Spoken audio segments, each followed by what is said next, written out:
Abraham, gracias por conversar con la audiencia de esta semana sobre el agravamiento de la crisis en Cuba, el cerco petrolero de Estados Unidos, las supuestas negociaciones entre el régimen cubano y Donald Trump y los escenarios de salida que espera el pueblo cubano. Empecemos por el impacto del cerco petrolero que ya tiene más de 2 meses impuesto por el gobierno de Donald Trump. ¿Cómo afecta esto al gobierno y cómo afecta la crisis de la vida cotidiana en Cuba, los apagones, el transporte, la alimentación, los servicios de salud y educación?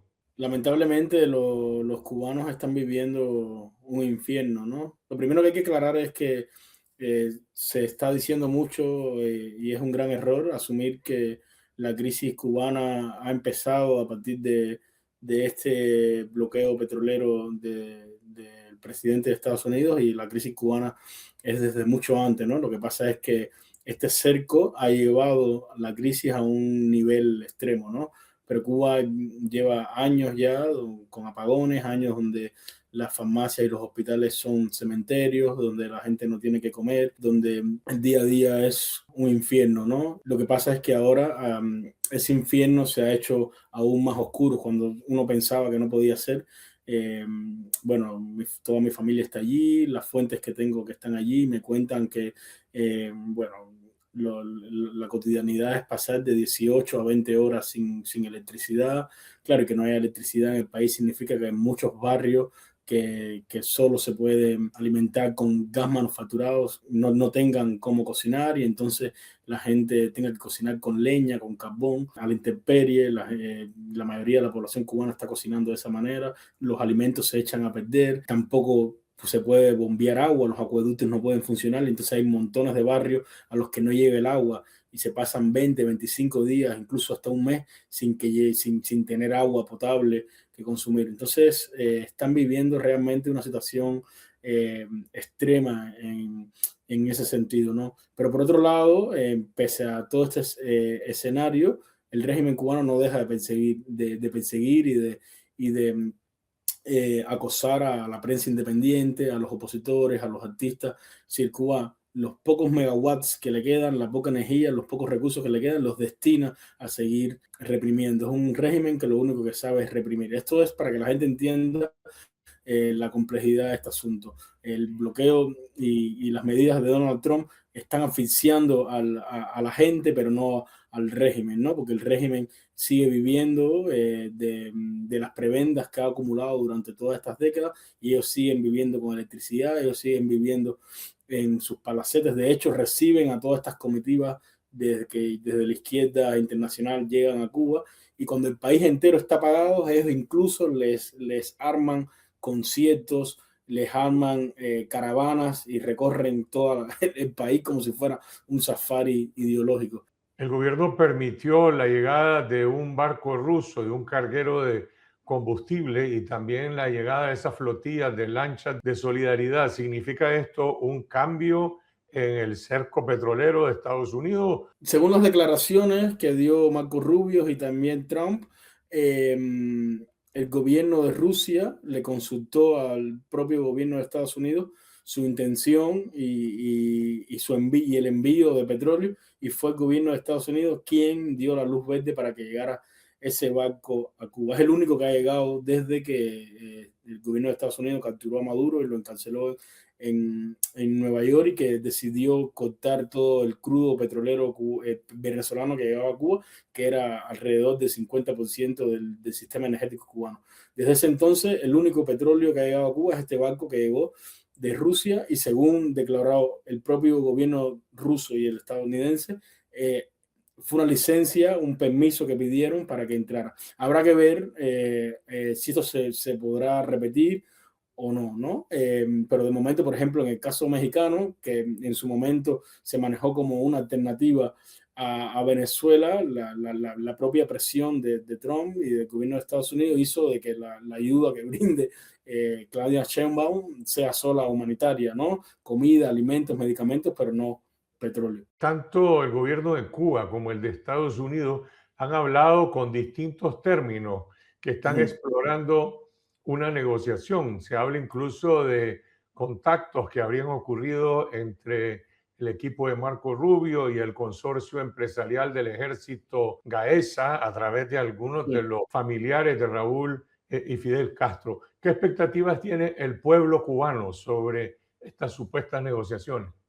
Bueno, esto deja claro que al gobierno cubano lo dirige una familia, ¿no? Es una monarquía, que es la familia Castro, ¿no? Raúl Castro no tiene poder nominal oficialmente en el gobierno de Cuba, no es primer secretario del partido, ni es el presidente del país, lo es Díaz-Canel. Sin embargo, estas negociaciones, estas conversaciones que durante semanas saltaron a la prensa y que luego el propio Díaz-Canel reconoció públicamente, se están dando entre el nieto de Raúl Castro, que es su guardaespaldas personal, y no tiene ningún puesto en el gobierno de Cuba, es un coronel de las Fuerzas Armadas, pero no tiene ningún puesto en el Parlamento, no tiene ningún puesto en el gobierno.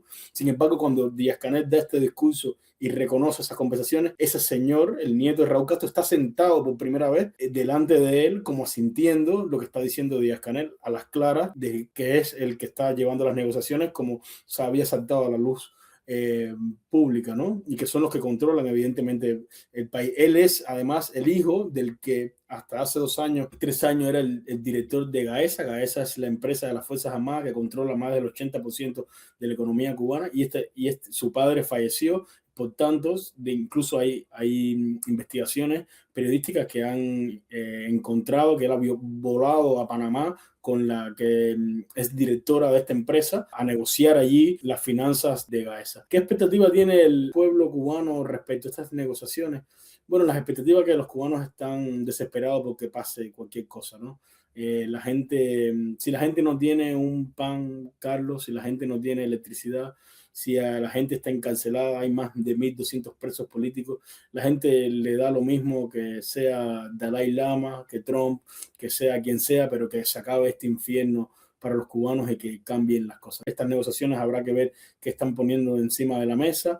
Lo otro es que también ha entrado en el tablero geopolítico todo el drama iraní, que desde mi punto de vista ha enredado y ha postergado un poco la velocidad con que se estaban moviendo las cosas de Cuba. Incluso eh, hace un mes atrás Trump hablaba casi a diario de Cuba y ya no es tan así porque claro, está todo el rollo de Irán, pero los cubanos están a la expectativa y están desesperados porque pase cualquier cosa. Las primeras reformas que han hecho en teoría, que han propuesto el gobierno cubano, no le aportan nada a los cubanos. Básicamente han dicho que el exilio puede regresar a, a, a invertir en Cuba cuando las propias leyes, por ejemplo, de Estados Unidos y las cubanas, ni siquiera permiten eso. Entonces es un drama que no está explicado y solo está en el terreno dialéctico y discursivo. Habrá que ver qué es lo que realmente están hablando.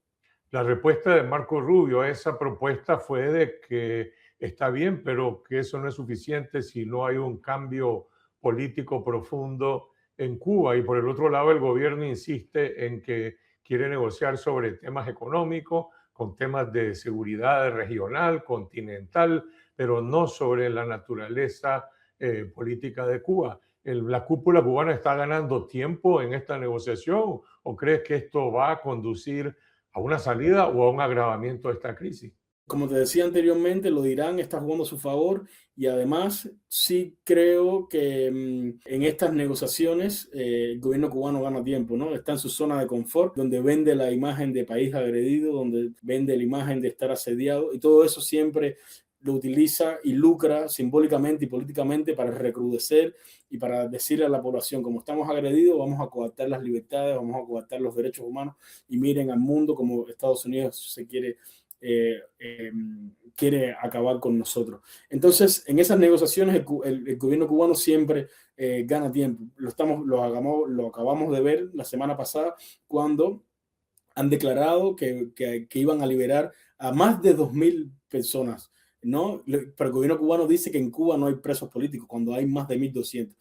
Y en esa liberación no hay ni un solo preso político. Han liberado a reos que han cometido delitos comunes. Pero claro, entonces a los ojos de la comunidad internacional, Cuba está dando pasos para entenderse con Estados Unidos, cuando no es así, ¿no? Cuando las más de 1.200 personas que por alzar la voz están encerradas en cárceles de máxima seguridad, ninguno de ellos ha salido a la calle. Entonces, el gobierno cubano sigue mintiendo como siempre ha mentido y sí, está ganando tiempo con estas negociaciones. Además Lo otro es que hay un punto también interesante, es que por más que se intente igualar, el régimen cubano es muy distinto al chavismo, ¿no? Marco Rubio ha dicho que una de las cuestiones que ha puesto encima de la mesa es que salga del poder Díaz-Canel, pero el régimen cubano no, si Díaz-Canel no es Maduro, ¿no? Y bueno, ya hemos visto también cómo en Venezuela se ha ido Maduro, pero se ha quedado el régimen, ¿no? Porque es la intención de Estados Unidos, porque tiene otra pretensión, que es el tema del petróleo. Pero es que el poder real de Cuba no radica en los hombros de Díaz-Canel, radica en la familia Castro. Y Díaz-Canel es un burócrata, un gestor de toda la administración de esa familia. Entonces, sacar a Díaz-Canel no resuelve el problema en Cuba. Entonces, ese tampoco va a ser un final feliz para los cubanos. mencionaste a estos más de 1000 presos que siguen en las cárceles y que fueron reprimidos por protestar en el año 2021, después de lo cual también se aumentó el éxodo y el exilio de cubanos al exterior. ¿Existe alguna oposición cívica o política que se pueda manifestar, que se pueda expresar, que pudiera ser un interlocutor en este proceso de diálogo de Estados Unidos, régimen cubano, o simplemente la diáspora cubana o la oposición cubana son espectadores? Sí, es lamentable, ¿no? Decir que no queda nadie es faltarle a la verdad, ¿no? Porque dentro de Cuba, por ejemplo, quedan pocos, pero hay periodistas independientes, pocos, pero hay opositores, pero están maniatados, ¿no? Y los que están fuera están desperdigados, ¿no? Con la distancia que supone el exilio. Entonces, digamos, la sociedad civil cubana, después incluso de la, como bien decías, de las protestas del verano del 2021, que significaron más de 1000 presos políticos y el exilio de toda mi generación y de toda una generación que se había empoderado con la llegada de Internet en el año 2015, el régimen cubano, con una especie de guerra civil, barrió con toda esa sociedad civil y la que no encarceló la echó al exilio. Entonces, dentro de Cuba, digamos, no se podría dar un nombre de este tipo, ¿no? Ni siquiera el régimen cubano tampoco lo reconocería. Y los que están fuera y desperdigados y no cuentan con, digamos, con toda la conexión ni toda la estructura, digamos, completa para llevar una negociación de este tipo. Entonces, los cubanos, en ese sentido, va a ser bien difícil un proceso de este tipo y una transición, porque además si hay que sumarle los 67 años de dictadura y la falta de contenido y de cultura democrática que nos las han extirpado del cuerpo. ¿Qué pasa con la gente que quiere salir de Cuba hoy, que quieren viajar, que quieren migrar? Por ejemplo, las personas que viajaban a través de Nicaragua antes sin visado, ahora la dictadura de Nicaragua les ha impuesto visas, y nosotros en Confidencial hemos recibido muchos reclamos, muchas quejas de cubanos que preguntan sobre esos visados y dicen que se han quedado incluso con los pasajes comprados, pero Nicaragua no les da visa y no pueden viajar. Me alegra mucho que me preguntes por este tema, porque es un tema que yo siento que no se ha abordado de todo bien por parte de la prensa internacional, porque en el año 2021, cuando ocurren estas protestas, una de las maneras que utilizó, de las estrategias que utilizó el régimen para bajar la olla de presión fue utilizar a Nicaragua, evidentemente con la complicidad de la familia de Ortega y Rosario, al no levantar el libre visado. Entonces los cubanos lo que hacían era, se iban a Nicaragua y llegaban a Estados Unidos. De hecho, es el mayor éxodo de la historia de Cuba. Más de 1 millón de cubanos se fueron y llegaron a Estados Unidos, la mayoría por esta vía. De esa manera, el gobierno cubano vació y acalló un poco a la sociedad civil, las que no los encarceló, los otros los expulsó directamente y abrió esta vía. Luego, tranquilizado todo, evidentemente con la complicidad de nuevo de Rosario y Ortega, evidentemente tienen que haber dicho, bueno, ya cumplimos este plan, cerremos de nuevo. Y se han quedado montones de cubanos encerrados, como tú bien decías, con pasajes comprados, con las ansias y las esperanzas de escapar de Cuba a través de esta vía, que era la vía más utilizada en los últimos 3, 4 años. El drama es tremendo, ¿no? Porque hay mucha gente que ha vendido su casa, su carro, sus bienes, lo poco, y de pronto, para poder hacer toda la ruta, bueno, primero comprarse un pasaje, llegar a Nicaragua y luego hacer toda la ruta, y en el medio de todo eso han cortado esta, esta vía y se han quedado desamparados dentro de Cuba, incluso sin hogar. Esta semana la Comisión Interamericana de Derechos Humanos emitió un informe sobre las brigadas médicas cubanas que la diplomacia oficial promueve como solidaridad. La Sí. CIDH lo denuncia como un mecanismo de explotación laboral y trabajo forzado. Y de hecho, algunos países de América Latina y el Caribe, bajo la presión de Estados Unidos, han cancelado esta relación con las brigadas médicas. ¿Cómo las ven los cubanos y los médicos cubanos, este mecanismo de las brigadas que usa el gobierno de Cuba? Bueno, primero hay que explicarle a la audiencia de esta semana de que no está la solidaridad cubana, ¿no? Como entendida, como ha intentado vender el régimen. Primero porque el gobierno cubano lucra con estas brigadas, es decir, no es que vayan gratis, ¿no? El gobierno cubano gana, le pagan por mandar estas brigadas y de hecho junto al turismo y las remesas son los tres grandes polos de la economía cubana, ahora en horas bajas, ¿no? Y claro, entonces, y no es solo que el gobierno cubano lucre con estas brigadas, sino las condiciones, como bien tú decías, ya es reconocido por la Organización de Naciones Unidas en 2 o 3 ocasiones. Hay un informe que incluso el primero creo que data de 2020 por ahí, y ahora acaba de salir el otro, donde reconoce cómo el gobierno cubano se queda con casi el 80% de los salarios que le pagan los gobiernos extranjeros a estos médicos, cómo el gobierno cubano amenaza a estos médicos y les dice que si abandonan las misiones estarán 8 años sin poder regresar a su país, cómo los amenaza con sus familiares dentro de Cuba, cómo los obliga a trabajar casi 20 horas por jornada.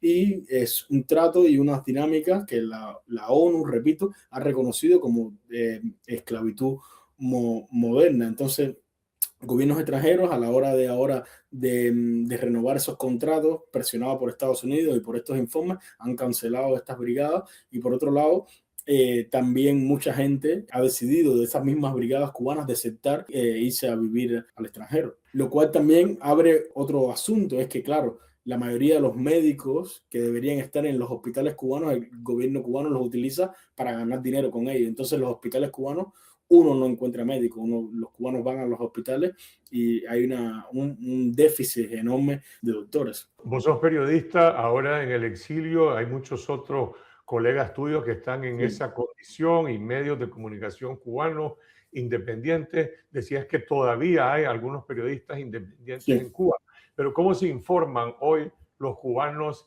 en esta crisis? ¿Los medios independientes están bloqueados, están censurados o la gente puede acceder a información confiable? No, los cubanos están entrenados, ¿no? Todos los medios independientes en Cuba están bloqueados, pero bueno, la mayoría de los ciudadanos tienen instalados en sus teléfonos el VPN y así es como pueden acceder. Y sobre todo por las redes sociales, ¿no? En las redes sociales ven lo que publican los medios independientes y también lo que relatan los ciudadanos de a pie, no solo no solo los periodistas. Entonces, de esa manera se informan los cubanos, pero queda muy poca gente dentro. Yo pertenezco a la generación que nació, el Internet llegó a Cuba en 2015. En ese momento nacieron un abanico impresionante de medios independientes y hoy la mayoría, la inmensa mayoría de todos esos medios independientes están en el extranjero, en el exilio, y desde el exilio es que tienen que trabajar y dentro quedan, sin miedo a equivocarme, yo diría que no más de 10 periodistas. Vos decías al inicio que en la crisis que se vive hoy en Cuba, los cubanos están esperando buscar cómo salir de este infierno de cualquier manera. Eso significa respaldo a las políticas de Donald Trump. Habría que analizar qué piensa cada cual, pero hay un sentido, un consenso en que la gente, la mayoría, la inmensa mayoría de los cubanos quiere que cambien las cosas. Por ejemplo, yo te voy a poner un asunto, ¿no? Yo me opongo a Trump como persona, como político, me parece que es un ser detestable. Y el otro día escribí un artículo que se llamaba en El País, que se llamaba Abajo el castrismo y abajo Trump, ¿no? Un poco explicando la complejidad de este asunto. Y básicamente la tesis del artículo era que yo manejaba era bueno, que el régimen estaba llegando al final de su existencia, pero que era un poco lamentable que el final de la existencia del régimen o el final directamente del régimen lo acreditara Donald Trump, ¿no? Una de las peores personas del mundo. Y me respondió una chica que me hizo pensar y me dijo, ¿qué le importa a los presos políticos el nivel de empañamiento de esas negociaciones o el nivel de empañamiento de ese final? Y es cierto, ¿no? Que una persona que no tenga agua fría, una persona que no tenga un huevo, que no tenga papel sanitario, y hay una persona que está encerrada, pudriéndose en una cárcel, lo único que quiere es libertad y lo único que quiere es salir de ese estado. Entonces, bueno, es lo que hay, en las condiciones que se han dado y justamente estamos en estas condiciones porque el propio régimen cubano a lo largo de los años son los que nos han puesto en esta situación.